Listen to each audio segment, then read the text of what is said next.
안녕하세요. 저는 딸아이를 혼자 키우고 있는 30대 후반 여자입니다. 매일 사연을 들으며 하루를 마무리하곤 했는데 막상 사연을 보내려니 엄청나게 떨려오네요.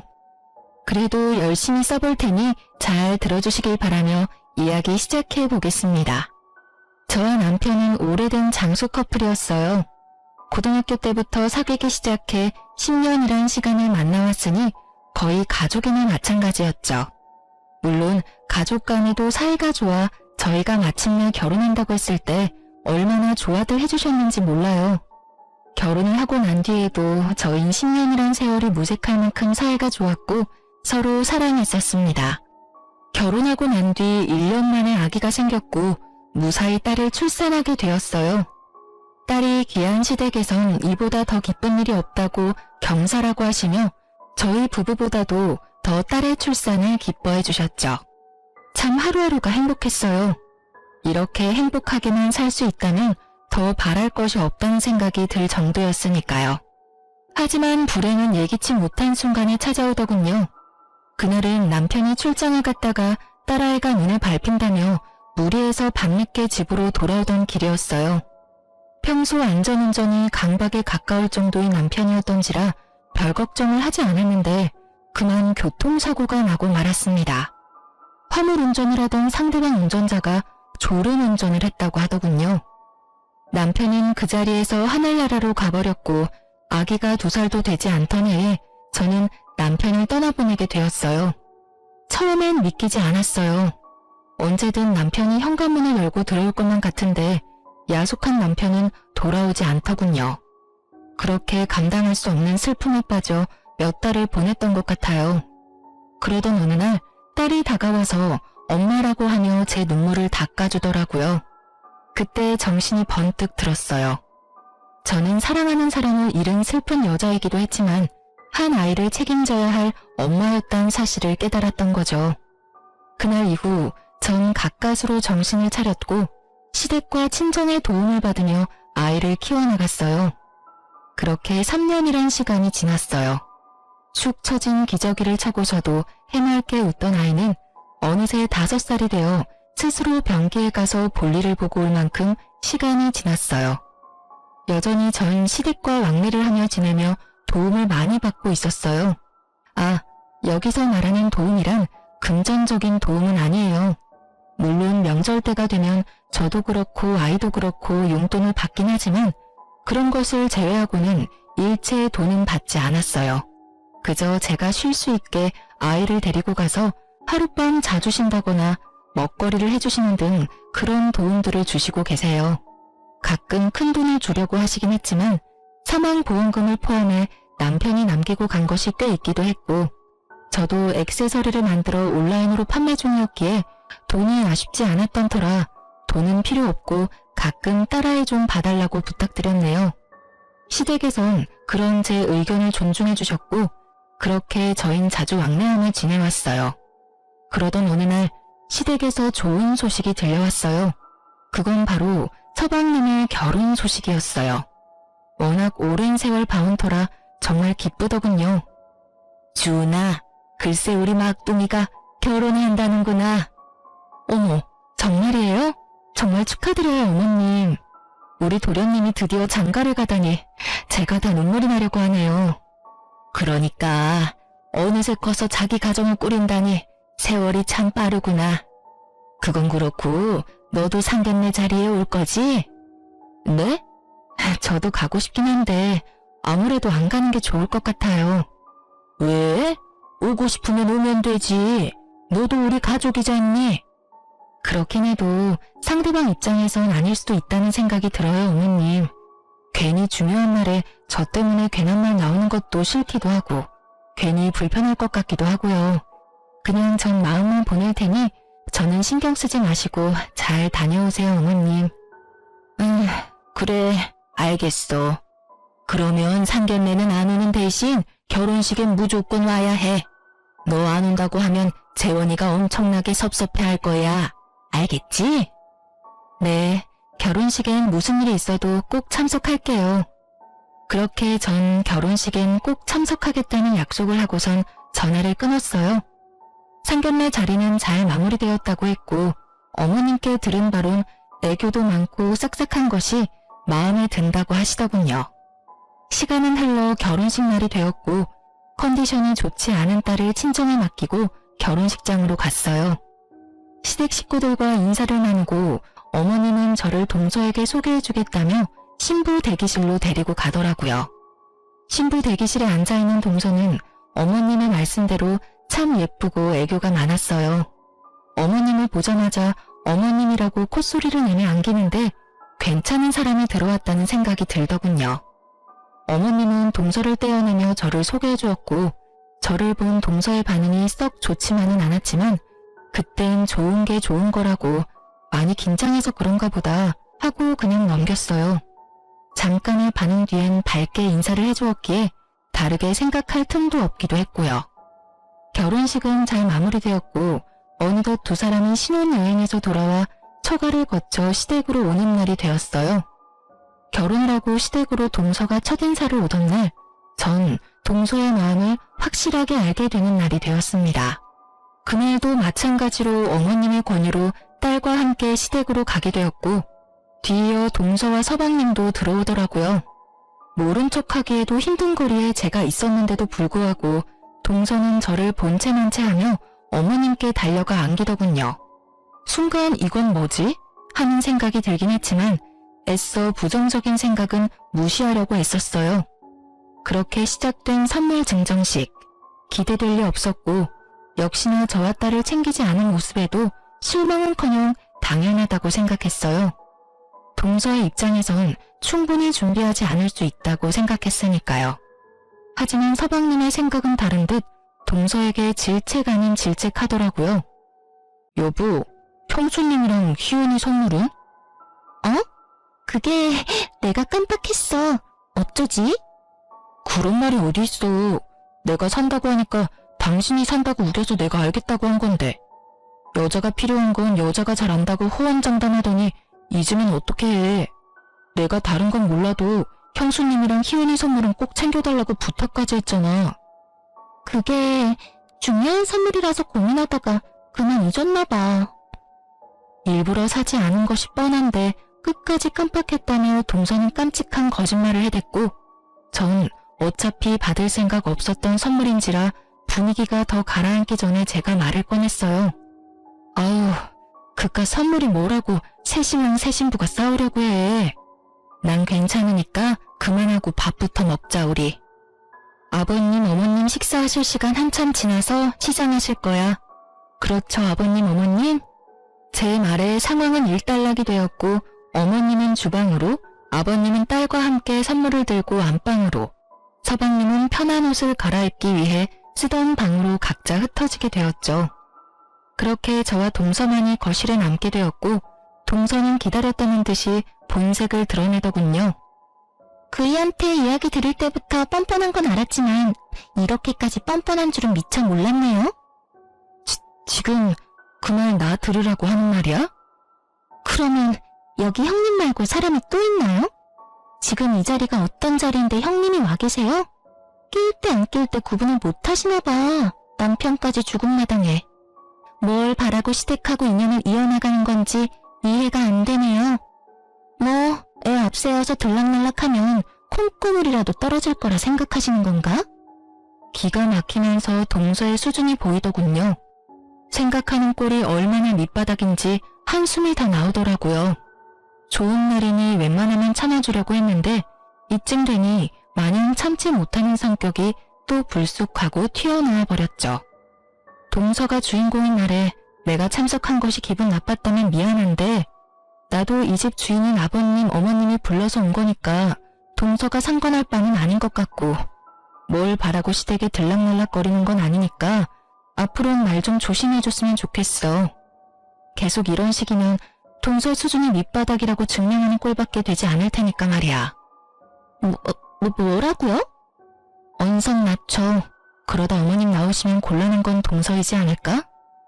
동서는 제 말에 무어라 받아치려고 했고 저 역시 지지 않겠다는 의지로 동서의 입을 주시하고 있었어요.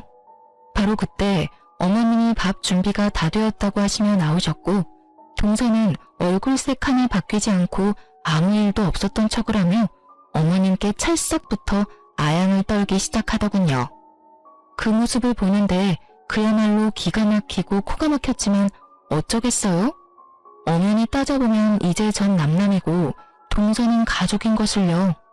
새로운 가족이 저를 탐탁지 않아 한다면 제가 빠져주는 것이 도리라는 생각이 들었어요. 그 후부턴 전 조금씩 시댁과의 거리를 두기 시작했어요.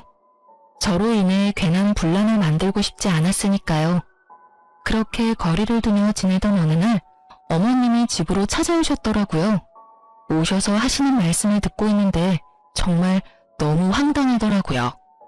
주은아, 너 요즘 우리랑 일부러 거리 두고 지내는 거 맞지? 갑자기 왜 그러는 게야? 엄마 요즘 조금 섭섭해지려고 하는데 이유가 있다면 말해줄 수 있겠니? 그게 어머님, 다른 이유가 있는 건 아닌데 요즘 일이 조금 바빴어요. 그래? 사실 내가 둘째한테 들은 이야기 있어서 그래. 둘째한테 듣기로는 너 요즘 만나는 사람 생겨서 우리랑 거리를 두는 거라고 하던데 그 말이 사실이야? 아, 너를 질책하려고 이런 말 하는 거 아니니 오해하지 말려무나. 난 그저 네가 좋은 사람 만나서 새 출발하는 거 우린 정말 괜찮고 오히려 응원하고 있다고 말해주고 싶어서 이렇게 왔어. 그러니 혹시나 그런 상황이라도 우린 괜찮으니 가끔은 연락하고 지내면 안 되겠니? 네? 남자라니요. 저 만나는 사람 없어요, 어머님. 어머님도 알다시피 희은이 하나 키우는 것도 바쁜데 제가 언제 남자를 만나겠어요? 그것도 그렇고 저 아직 다른 사람 만날 생각 전혀 없어요. 그러니? 그런데 왜 둘째는 그런 말을 했을까? 확신이 가득 차서 사실은요, 너 남자 있다고 하던데 뭔가 착각을 했나? 아마 그런가 봐요. 뭐 때문에 그런 오해를 하게 되었는지는 모르겠는데 단단히 오해했나 보네요. 하여튼 그런 일은 전혀 없고 혹여나 제가 남자가 생겨도 어머님 아버님과의 관계를 완전히 끊어내는 일은 없을 거예요. 우리 희은이 할머니 할아버지인데 제가 어떻게 그 천륜을 끊겠어요? 그렇게 말해주니 고맙구나. 난 혹시나 하는 마음에 네가 부담 느낄까봐 그랬어. 어머님은 그렇게 절 오래 보셔놓곤 아직도 절 모르세요? 제가 부담을 느끼거나 불편해할 성격으로 보이세요? 하긴 넌 참는 성격은 아니지. 늙으니까 이래. 괜한 걱정만 늘어. 전 전혀 그런 것이 아니라며 오해한 것 같다며 대충 둘러대긴 했지만 도저히 동서가 이해되지 않더라고요. 아무리 남편도 죽고 인연이 끊어진 내가 동서한테 거슬릴 수 있다고 좋게 생각해보려고 해도 없는 사실까지 만들어내며 저를 몰아내려고 하는 동서의 짓거리가 과하다는 생각밖에 들지 않았어요. 당장이라도 동서에게 왜 그런 있지도 않은 일을 말하고 다니냐고 묻고 싶었지만 전화번호도 모를 뿐더러 오해도 다 풀렸으니 괜한 입씨름하지 말자는 생각에 그냥 넘어가 주었어요. 전 다시 일상으로 돌아와 지내고 있었고 딱히 동서와 마주칠 일이 없으니 자연스럽게 기분 나빴던 일은 잊고 지내게 되었죠. 그렇게 바쁜 일상을 보내며 지냈고 웬만하면 동서와 마주치지 않으려고 했는데 마주쳐야만 하는 날이 다가오더군요. 그건 바로 남편의 기일이었어요. 서방님이 장가를 가기 전까진 매년 시댁에 모여 다 함께 밥을 먹곤 했어요. 제사를 지내지 않는 시댁이라 식사로 제사를 대신했던 곳인데 상황이 이러하니 그것마저도 고민스럽더라고요. 그래서 전 올해가 마지막이라는 생각으로 시댁으로 향했어요. 매년 딸과 함께 참석했었는데 가끔 마주치는 동서가 제 딸을 대하는 태도가 상당히 눈에 거슬렸던지라 딸은 친정에 맡기고 혼자 시댁으로 향했죠. 자신도 할머니 할아버지가 보고 싶다고 울고 불고 하는 딸을 어르고 달래는데 얼마나 진땀을 뺐던지 평소라면 택시를 타고 갔을 거리를 바람도 쐴 겸 걸어가고 있었어요. 얼마나 걸었는지 어느새 시댁이 가까워지고 있었고 동서 역시 일찍 나섰는지 제 앞에 걸어가고 있더군요. 아는 척을 해야 하나 말아야 하나 나름 진지하게 고민하고 있는데 앞서가는 동서의 통화하는 목소리가 들려오는 것이 아니겠어요? 이미 아는 척할 타이밍을 놓쳤고 전 그저 조용히 동서의 뒤를 따르며 본의 아니게 그 내용을 다 듣게 되었습니다. 아니 오빠, 갑자기 그런 큰 돈을 어떻게 달라고 해. 그 사람들이 바본 줄 알아? 시집 온 지 얼마나 됐다고 덜컥 돈을 달라고 해. 생각을 좀 하고 말하란 말이야. 상황 보니까 형도 죽고 없고 내가 아들 하나 낳아주고 거머리같이 붙어있는 형님만 몰아내면 그놈의 재산 받는 건 일도 아닐 것 같으니까 우선 기다려. 괜히 돈 이야기 잘못 꺼냈다가 나 이 사람이랑 이혼이라도 하게 되면 오빠가 다 책임질 수 있어? 다 해결할 수 있냐고. 그러니까 자꾸 전화하지 말고 기다려. 알겠어? 오빠와 돈이라니.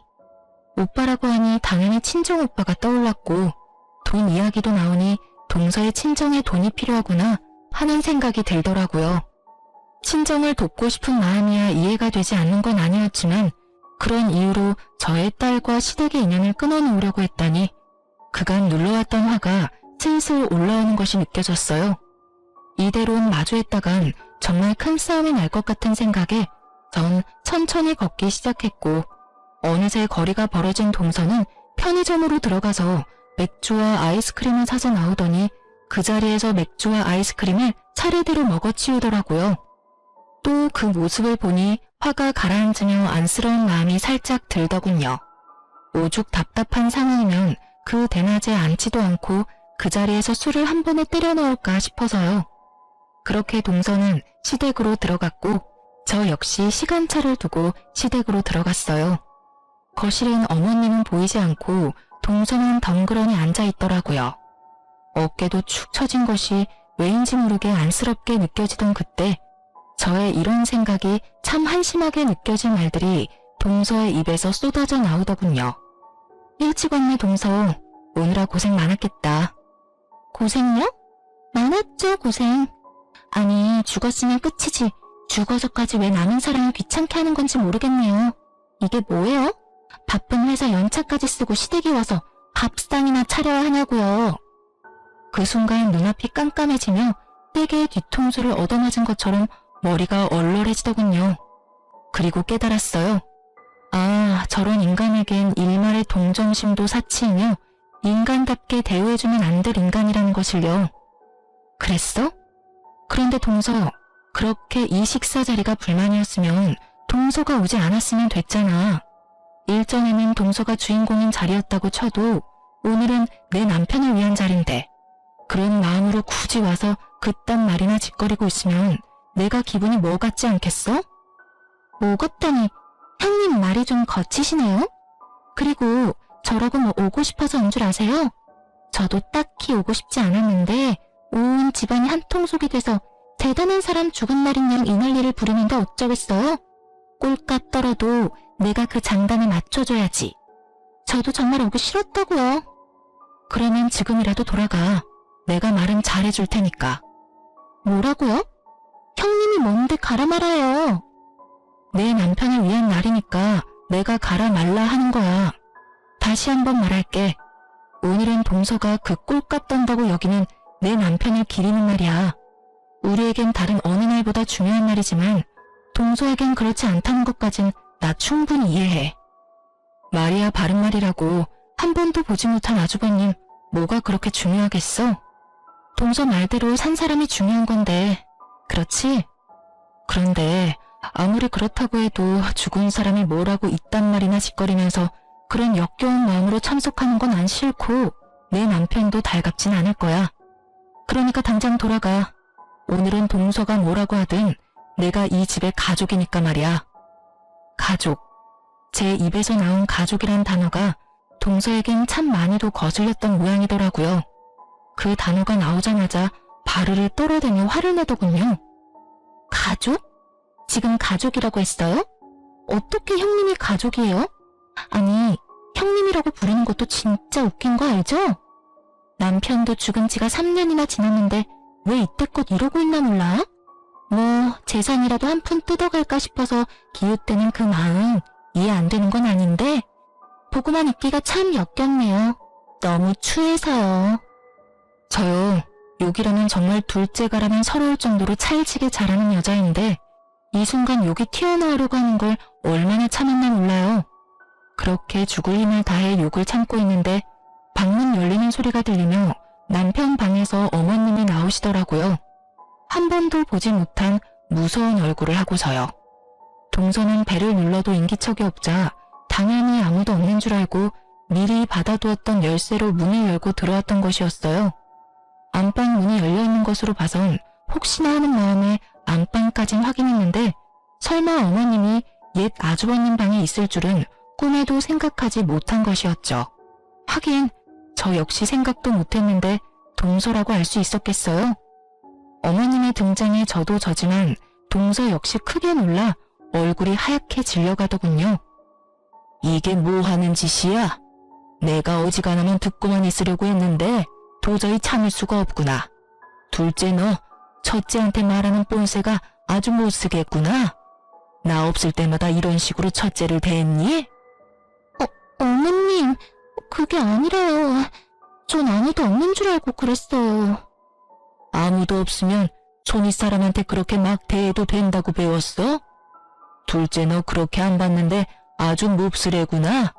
여기가 어디라고 그런 막말을 내뱉고 있어?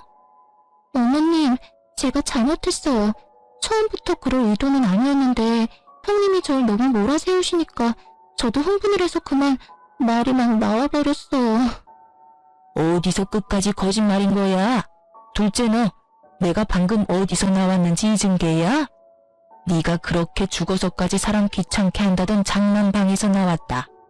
오늘따라 생각이 많이 나서 먼저 떠난 아들 방에서 내가 얼마나 울었는지 네가 알아?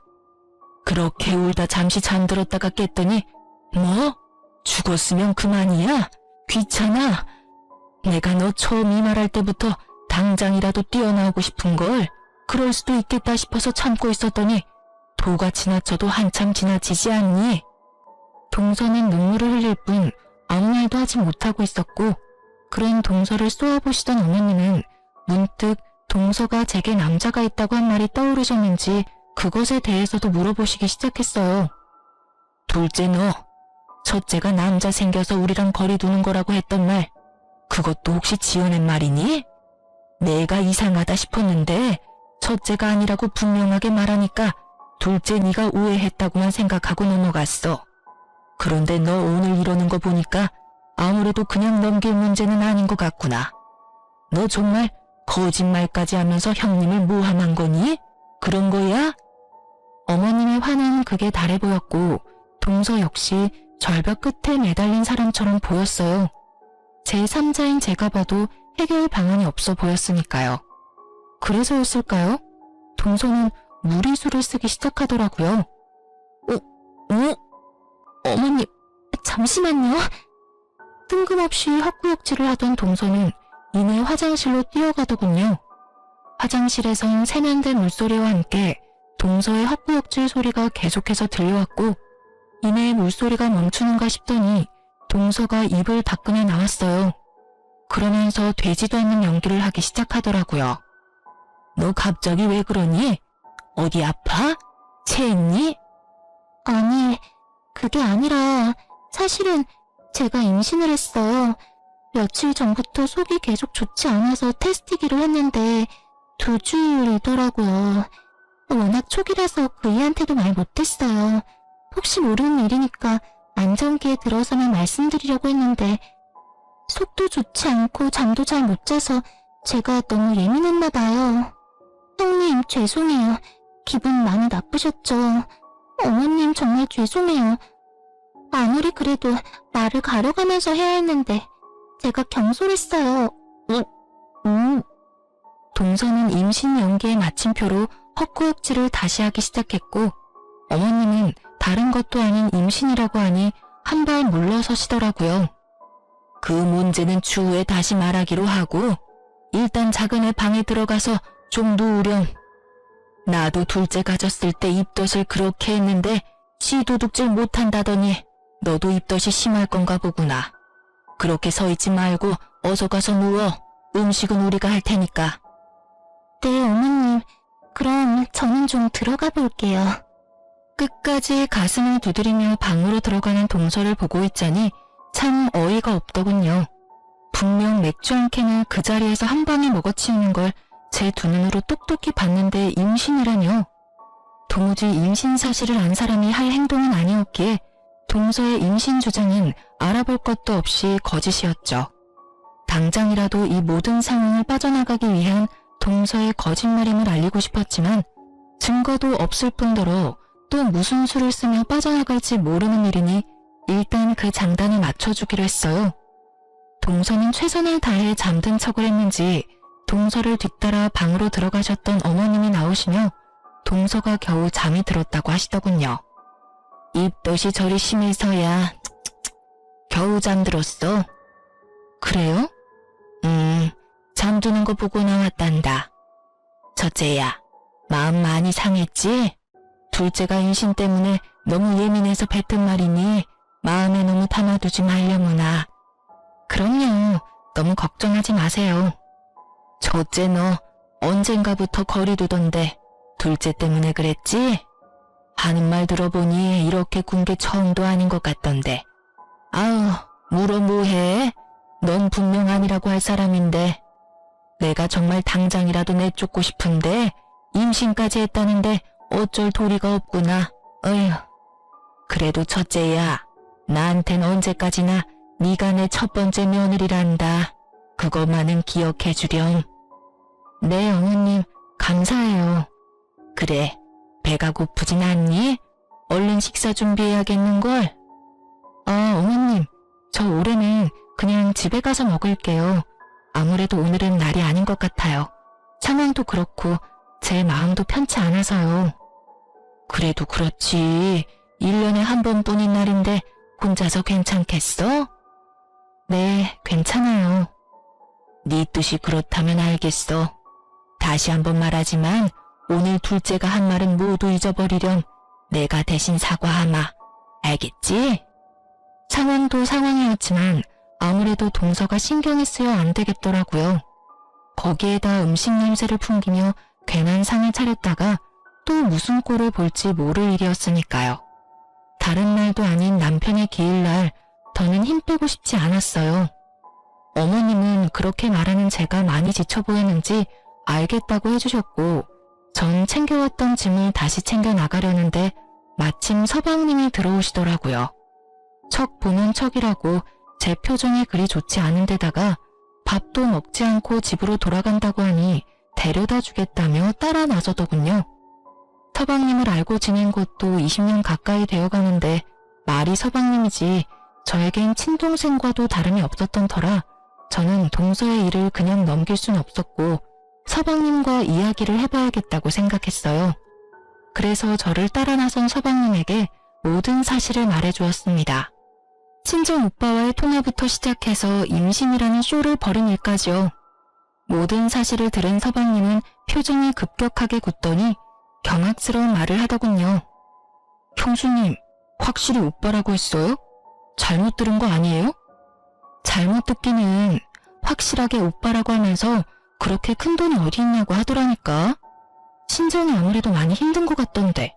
아무리 그래도 그렇지 임신했다는 거짓말은 좀 아닌 것 같아서 말해주는 거예요. 동서랑 이야기 좀 해보라고. 도대체 어떤 상황인 건지, 왜 나한테 그렇게까지 불만이 많은 건지, 그리고 임신했다는 말은 또 무슨 말인지. 난 우리 서방님이 행복했으면 좋겠어요. 말이 서방님이지 내가 친동생처럼 여기는 거 잘 알잖아요. 잘 알죠. 그런데 형수님, 집사람 오빠가 없어요. 외동이라고요. 제가 알기론 가까운 친인척도 없어서 오빠라고 부를 수 있는 사람이 없어요. 어? 그게 정말이에요? 그럼 이게 어떻게 된 일이래요? 분명 오빠라고 하면서 나만 몰아내고 아들만 낳아주면 그깟 돈 얼마든지 받아낼 수 있다는 식으로 말하던데 난 친정이 많이 힘든가 보다 했죠. 아무래도 이거 보통 문제가 아닌 것 같은데. 아무래도 그런 것 같아요. 형수님, 일단 확실한 건 믿을 수 없는 사람이면 확실하네요. 한참을 이야기를 나누던 저희는 동서는 믿을 수 없는 사람이라는 결론이 났고 동서에 대해서 좀 더 알아보기로 했어요. 아무래도 이때껏 동서의 입으로 들었던 모든 것을 의심해야만 하는 상황이었으니까요. 일단 서방님은 아무것도 모른 척 동서가 하는 대로 지켜보기로 했고 전 흥신소를 통해 동서에 대해서 알아봐 달라고 했어요. 동서와 조금이라도 연관이 있는 사람이다 싶으면 그 사람도 같이 알아봐 달라고 했고요. 물론 모든 사실이 밝혀지기 전까진 부모님께 비밀로 하기로 했죠. 흥신소의 연락을 기다리는 동안 그야말로 피가 마른다는 기분이 어떤 기분인지 알겠더군요. 어느 날은 동서가 그날 마신 술이 무알코올 맥주이고 임신 사실이 진실이었으면 좋겠다고 생각했다가도 그간의 동서 행실을 떠올리는 날엔 더는 서방님이 상처받는 일이 없게 더는 충격적인 사실이 없었으면 좋겠다고 생각하곤 했어요. 그렇게 피마르는 시간이 지나고 기다리던 흥신소에서 연락이 왔어요. 안녕하세요, 사모님. 저희가 좀 알아봤는데 의뢰 부탁해주신 분은 이미 결혼하신 상태입니다. 4년 전 결혼을 하신 분이고 혼인신고도 하셨던데요. 아마 동생분이 아직 혼인신고를 하지 않으셔서 모르고 계셨던 것 같아요. 그리고 말씀하셨던 임신도 알아봤는데 임신 아닙니다. 산부인과에 다니길래 임신했나 싶었는데 조사해보니 임신이 아니라 임신을 서두르려고 검진만 받고 배란을 받으러 다니는 거더라고요. 그렇게 낳은 자식 출생신고는 어떻게 하려고 하는 건지는 몰라도 대범한 여자인 건 확실해요. 이 여자랑 이 여자 진짜 남편 둘 다 빚이 꽤 되던데 뭐 때문에 진 빚인지까지는 알아내지 못했고요. 한 가지 확실한 건 돈 노리고 계획적으로 접근한 것 같아요. 이 여자 진짜 남편이 2년 전쯤 동생분 회사로 이직했는데 그때 알고 지내면서 우연찮게 그 집에 돈이 좀 있다는 걸 알고 일을 저지른 것 같더라고요. 그래도 그렇지 어떻게 자기 와이프를 다른 남자한테 소개해주고 결혼시킬 생각을 했는지 세상 돌아가는 게 참 말세죠. 일단 지금까지 한 조사서랑 사진 보내드릴 테니 한번 확인해 보시고 또 궁금한 점 있으시면 언제든지 연락해 주세요. 막장도 그런 막장이 없더라고요. 어떻게 사랑하는 여자를 다른 남자에게 시집 보낼 수가 있는 것인지 이놈이나 인연이나 이해 안 되기는 매한 가지더라고요. 직원분 말씀대로 말세인 게 틀림없죠. 그러면서도 동서가 저에게 했던 그 모든 행실들이 이해되더군요. 얼마나 저와 저의 딸이 눈의 가시 같았을까요? 당연히 외동인 줄 알고 시집 왔는데 버젓이 저와 딸이 시댁을 오가고 있었으니까요. 돈은 급한데 죽은 장남의 자식이 알짱대고 있었으니 말이 그따위로 나올 수밖에 없었겠죠. 전 모든 사실을 서방님에게 알려주었고 서방님은 적당한 때가 올 때까지 일단 기다리겠다고 하더군요. 초음파 사진까지 구해와서 서방님에게 보여줬다는 이야기를 듣는데 어떤 면에선 참 대단하다는 생각마저 들더군요. 그렇게 서방님은 동서에게 어떤 압박도 하지 않고 동서의 임신 연기를 지켜보며 적당한 날을 기다리고 또 기다렸어요. 생각보다 기다림은 짧았고 동서는 더욱 대단한 행보를 이어가더군요. 어느 날 기니 할 말이 있다며 저까지 시댁으로 불렀고 전 긴장된 마음으로 시댁으로 갔어요. 또 무슨 말로 사람을 기만할까 하는 생각을 하며 동서를 보고 있는데 다짜고짜 동서가 울기 시작하더군요. 그러면서 하는 말이 참 가관이었습니다. 아버님, 어머님, 그리고 여보, 모두들 죄송해요. 저 유산했어요. 사실 그날 형님이랑 다투고 난 뒤부터 배가 자꾸 당기고 아파서 병원에 갔더니 괜찮다고 해서 안심했는데 요 근래 계속 몸도 그렇고 배도 아파서 이상하다 싶었어요. 그래도 설마 아니겠지 했는데 이번에 검진을 갔더니 아기가 심장이 뛰지 않는다고 하더라고요. 많이 기뻐해 주셨는데 죄송해요. 정말이지 박수라도 쳐주고 싶은 심정이더라고요. 어쩜 저렇게 연기를 잘하는지. 동서가 생각했을 땐 이렇게까지 하면 시댁 식구들이 저를 원망하며 사이가 급격하게 멀어질 거라 믿어 의심치 않았겠지만 그건 동서의 크나큰 착각이었죠. 감사하게도 함께한 세월이 긴 만큼 두 분 다 저에 대한 신뢰도가 높았고 무엇보다 어머님은 동서가 말하는 그날 처음부터 끝까지 모든 이야기를 다 들었던 터라 저를 책망하기는커녕 동서를 나무라기 시작하셨어요. 둘째 너, 유산한 건 참 유감스럽고 슬픈 일이지만 그렇다고 그걸 첫째 탓으로 몰아가는 건 좀 아니라고 본다. 아무리 네가 힘들다고 해도 남 탓으로 모는 건 좋지 않아. 그날 내가 다 들었는데 처음 시작도 둘째 네가 했고 마지막까지도 네가 첫째에게 모진 말을 뱉어내지 않았니? 내가 알고 하늘이 아는데 어쩜 넌 이런 일을 겪고도 반성하는 모습이 없니? 어머님, 정말 너무하시는 거 아니세요? 그때도 말씀드렸다시피 저 입덧도 너무 심하고 잠도 못 자서 예민한 상태였어요. 물론 그날 제가 형님께 버릇없이 한 건 맞지만 제가 오죽했으면 그랬겠어요? 어머님 안 계신 곳에서 형님이 얼마나 저한테 모질게 구셨는데요. 어머님은 아무것도 모르시면서 왜 형님 편만 드세요? 제가 오죽했으면 이 상까지 했겠냐고요. 불쌍한 우리 아기. 엄마가 미안해. 엄마가 널 잘 지켰어야 했는데. 어머 둘째야. 그렇다고 그렇게 울기까지 하니? 일단 진정해보렴. 제가 얼마나 옥장이 무너졌는데요, 어머님. 같은 여자니까 잘 아시잖아요. 세상 빛 한 번 보지 못하고 내 자식이 떠났는데 제 심정이 어떻겠어요? 마지막엔 거의 오열하는데 모든 사실을 알고 지켜보는데도 진짜 유산을 한 걸까? 하는 생각까지 들더라고요. 동서의 오열에 아버님과 어머님은 조금 미안한 마음이 드시는 건지 아무 말도 없으시더라고요. 눈물도 고이시는 것이 이대로 지켜만 보면 안 되겠다는 생각이 들었어요. 그래서 전 흥신소에서 받은 사진을 바닥에 내려놓으며 말했습니다. 동서, 이제 그만 울고 이 사진들 좀 볼래? 아무래도 동서 설명이 좀 필요한 것 같아서. 설명은 무슨 설명? 이게 뭐예요? 혹시 제 뒷조사 하셨어요? 지금 그런 게 중요해? 얼른 설명부터 해봐. 이 남자는 누군데 동서랑 이리도 다정하게 있는 건지, 임신한 사람이 왜 난임 클리닉을 다니고 있는 건지.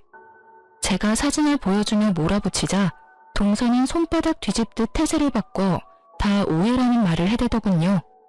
하지만 이미 늦은 일이었어요. 모든 상황을 지켜만 보고 있던 서방님이 나서기 시작했으니까요.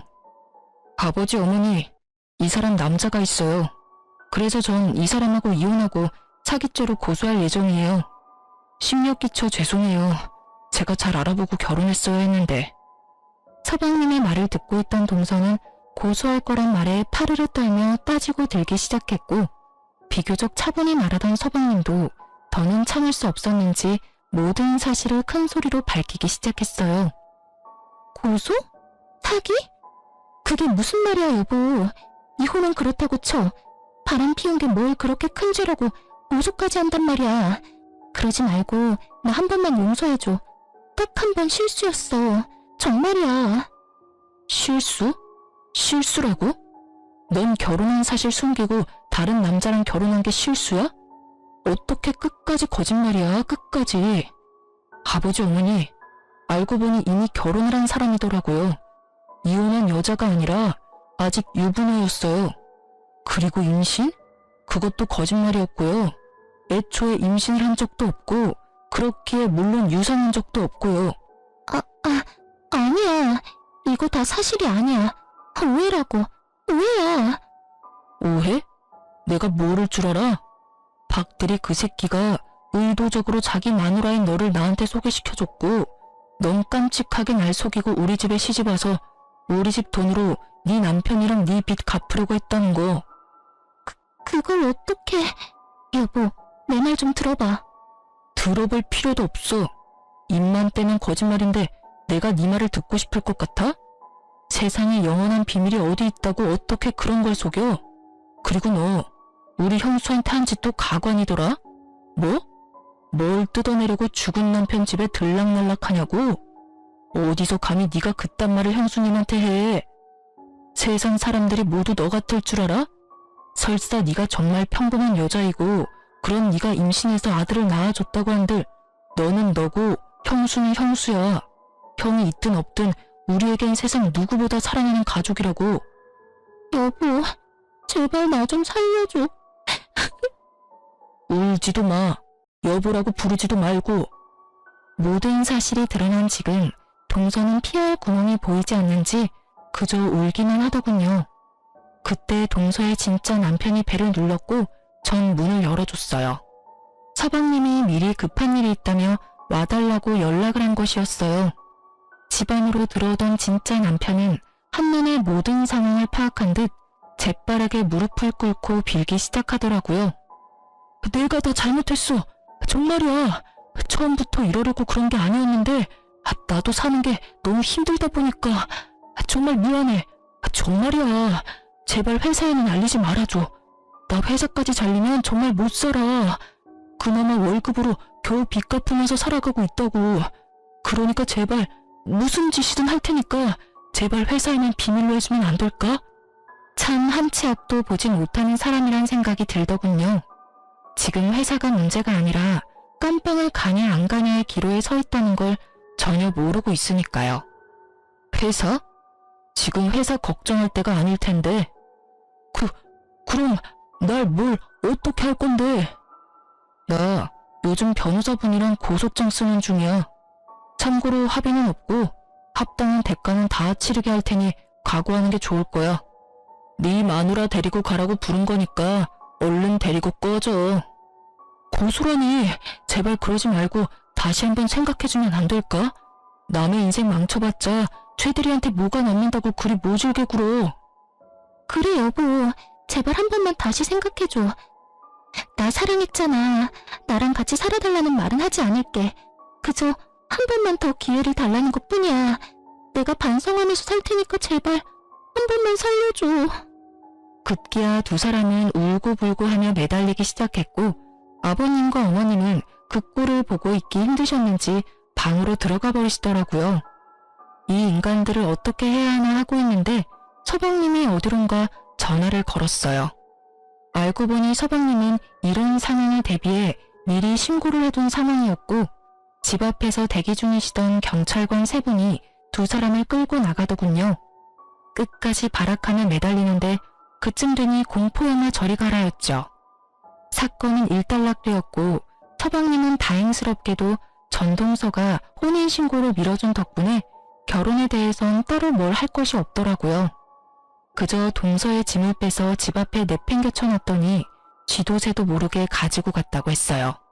전동서의 진짜 남편은 소송이 진행되며 회사의 모든 사실이 알려져 당연스럽게 회사에서 잘리게 되었고 실력 좋은 변호사분이 합의는 절대 없다는 서방님의 의견을 적극 반영해 최선을 다해 사기죄 최대 형량을 받아내겠다고 하더군요. 이 어이없는 상황에서 더 어이없는 소식이 전해졌는데 그게 무엇인지 예상이 되시나요? 그건 바로 전 동서의 진짜 남편이었던 박대리가 그 없는 살림에 비싼 변호사를 선임해 모든 죄를 동서에게 덮어씌우려고 했다지 뭐예요? 그럼 뭐하나요? 증거가 차고도 넘치는걸요. 괜한 돈 낭비만 하고 다니는 진짜 남편과는 달리 전 동서는 진짜 남편에게 배신당하고 자포자기인 상태에서 판결만 기다리고 있는 상태라고 하더군요. 그렇게 그 거머리 같은 사기꾼들과의 인연은 끝이 났어요. 전 여전히 시댁과 친정의 도움을 받으며 잘 지내고 있어요. 언젠가 두 사람은 결국 깜빵에 가게 되었다고 듣긴 했는데 형량을 얼마나 받은 것인지 그 후엔 어떻게 되었는지 묻진 않았어요. 괜한 상처를 들춰내는 짓인 것만 같아서요. 한동안 서방님, 아니 도련님은 힘들어 하시더라고요. 애써 숨기려고 노력했지만 훤히 다 보여 제 마음이 더 아프더군요. 하지만 시간이 약이라는 말이 딱 맞는 게 요즘은 꽤 많이 잘 지내고 있어요. 최근에 제가 급하게 일이 있어 도련님께 아이의 하원을 부탁한 적이 있는데 그날 딸을 데리러 간 도련님이 선생님에게 반하신 건지 선생님에 대해 이것저것 물어보더라고요. 참고로 전 대에 대찬성이에요. 그렇지 않아도 평소 제가 좋게 보던 분이라 내심 잘 됐으면 하는 마음으로 앞으로 자주 딸의 하원을 부탁할 계획이에요. 아, 그리고 최근에 시댁에서 건물 한 채를 넘겨주셨어요. 전 너무 과하다며 이미 받은 것이 너무 많다며 거부했지만 어머님이 이렇게 말씀하시더라고요. 첫째야, 내가 이번 일 겪으면서 느낀 바가 많아. 내 생각 같아선 언제까지나 네가 우리 가족이고 그 사실은 변함없을 테지만 또 사람 일이 어떻게 될 줄은 모르는 일이지 않니? 그리고 어차피 이 건물은 너한테 주려고 했던 거였어. 이왕 줄 거 조금 더 일찍 주는 것뿐이니 받아주려무나. 어떻게 되기는요. 희은이가 있는데 죽을 때까지 가족이죠. 그렇게 생각해주니 고마워. 너 내가 했던 말 기억하지? 혹시나 좋은 사람 생기면 새 출발하라는 말. 나도 그렇고 네 아버지도 그렇고 우린 네가 좋은 사람 만나서 다시 사랑받으면서 살았으면 좋겠어. 혼자 긴 여생을 살아가는 건 너무 외롭지 않겠어? 그러니 너도 좋은 사람 있으면 연애도 하고 연애하다 이 사람이다 싶으면 결혼도 해. 알겠지? 건물은 잘 챙겨뒀다 기은이 공부도 시키고 너 결혼하게 되면 결혼 자금으로도 쓰려무나. 이렇게까지 챙겨주시는데 더는 싫다고 할 수도 없는 노릇이길래 못 이기는 척 받아뒀어요. 어머님이 계속 말씀하시니까 문득 결혼 생각을 다시 해보게 되었어요. 그런데 글쎄요. 앞으로는 어떻게 될진 모르겠지만 아직까진 결혼 생각이 전혀 없네요. 아직은 하늘에 있는 남편만큼 다른 사람을 사랑할 자신이 없는 거 있죠? 그저 딸아이와 함께 행복하게만 살아가려고요. 이로써 저의 시댁 이야기는 끝이 났습니다. 긴 사연 들어주셔서 감사합니다.